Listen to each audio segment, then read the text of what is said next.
Marcus had not had an episode in 8 months.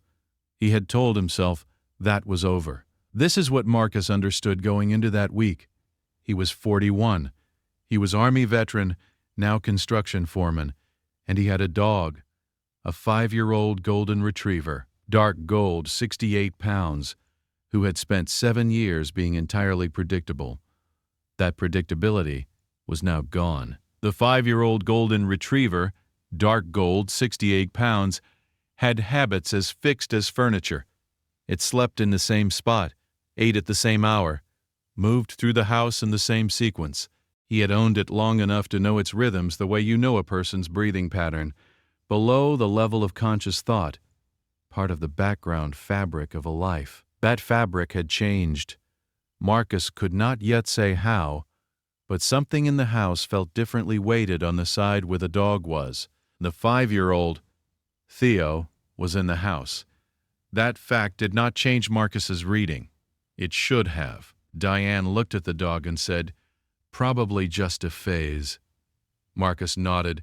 Both of them were wrong in the particular way people are wrong when they have already decided. On the first day, Marcus noticed but filed it away. It was unusual, not alarming. The dog had earned the benefit of the doubt over 7 years.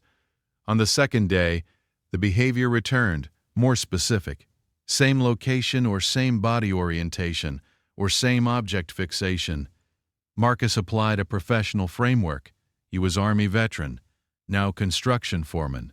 He had frameworks for this. On the third day, Marcus tried to redirect. The dog could not be redirected.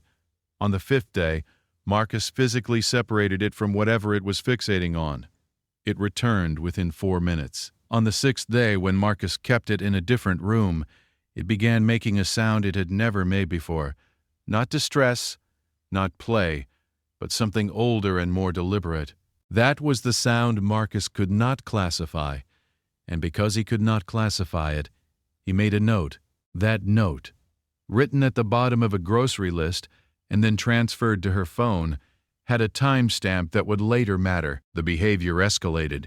Each new day added one layer of intensity. The dog was not asking. It was telling. It had reached the limit of what its body could communicate, and it was using everything it had. Marcus was absolutely certain about one thing. There was a rational explanation. There was always a rational explanation. He was Army veteran, now construction foreman. He had spent years building frameworks for precisely these moments, and the framework said, animals have anxiety responses. Animals have resource-guarding behaviors. Animals have attention-seeking cycles. The framework was reliable. The framework had been right before. The framework was wrong.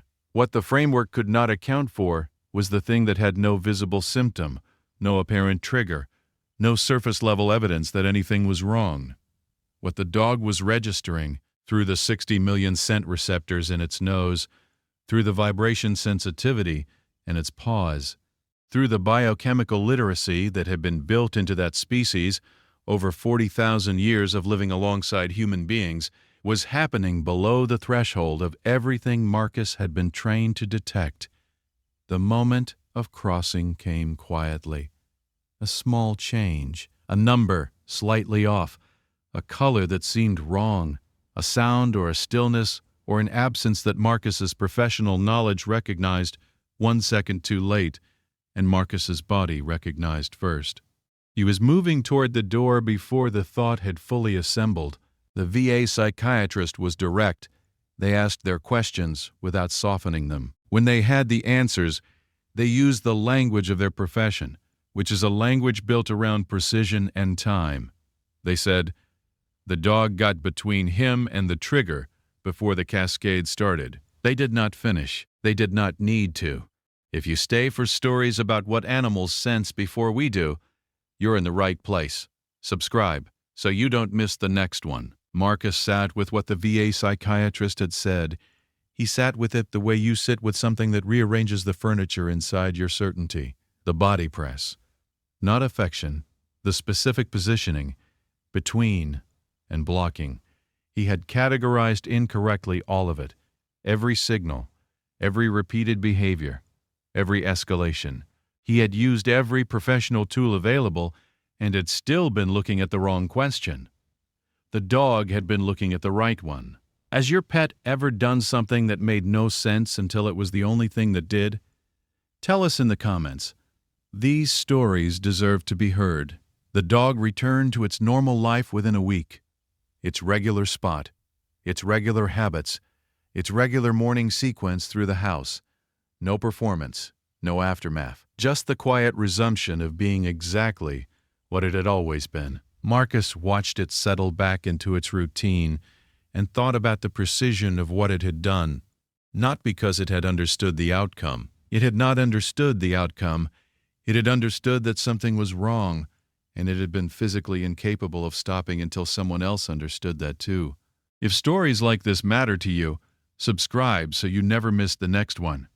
There is a kind of loyalty that does not require language or diagnosis or the ability to explain itself. It only requires that the animal keep pointing at the thing that matters for as long as pointing takes, until someone finally looks.